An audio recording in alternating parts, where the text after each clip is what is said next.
ಈ ಒಂದು ಕ್ವಶನ್ ಬಂದುಬಿಟ್ಟು ಆಡ್ ಒನ್ ಔಟ್ ಕ್ವಶನ್ ಇದೆ. ಸೊ ಕ್ವಶನ್ ಏನಂತ ನೋಡೋಣ. Which is the odd one ಅಂದರೆ ಇದರಲ್ಲಿ ಯಾವುದು ಆಡ್ ಒನ್ ಇದೆ ಅಂತ ನಾವು ಕಂಡುಹಿಡಬೇಕು.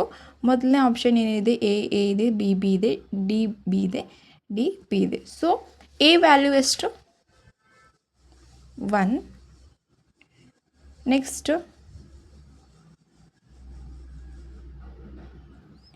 ಎ ವ್ಯಾಲ್ಯೂ ಕೂಡ 1 ಇದೆ.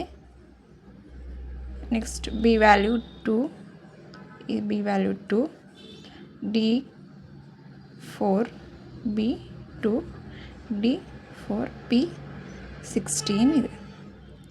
ಸೊ ಇವಾಗ ನಾವು ಮೊದಲು ಏನು ಮಾಡ್ತೀವಿ ಅಂದರೆ ಸಮ್ ಮಾಡ್ತೇವೆ. ಇದು 1 + 1 ಎಷ್ಟಾಗುತ್ತೆ ಅಂದರೆ 2, 2 2 4, 4 2 6, 16 4 20 ಆಗುತ್ತೆ. ಇವಾಗ ನಾವು ಮೊದಲು 3 ಡಿಜಿಟ್ನ ನೋಡಿದಾಗ 2 ಡಿಜಿಟ್ ಇನ್ಕ್ರೀಸ್ ಆಗ್ತದೆ, ಇಲ್ಲಿ ಹೈ ಇನ್ಕ್ರೀಸ್ ಆಗಿದೆ. ಸೊ ನಾವು ಆನ್ಸರನ್ನು ಡಿ ಅಂತ ಆನ್ಸರ್ ಕ್ಲಿಕ್ ಮಾಡ್ತೇವೆ. ಬಟ್ ಇದು ರಾಂಗ್ ಆಗುತ್ತೆ. ಆನ್ಸರ್ ಏನಪ್ಪ ಅಂದರೆ ಇಲ್ಲಿ ನೋಡಿ, 4 ಸ್ಕ್ವಯರ್ 16 ಇದೆ, 2 ಸ್ಕ್ವಯರ್ 4 ಇದೆ, ನೆಕ್ಸ್ಟ್ 1 ಸ್ಕ್ವಯರ್ 1 ಆಗುತ್ತೆ. ಬಟ್ 2 ಸ್ಕ್ವಯರ್ 2 ಆಗೋಲ್ಲ. ಸೊ ಇದು ರಾಂಗ್ ಇದೆ. ಹಾಗಾಗಿ ಆನ್ಸರ್ ಬಂದುಬಿಟ್ಟು ಬಿ, ಇದು ಆಡ್ ಒನ್.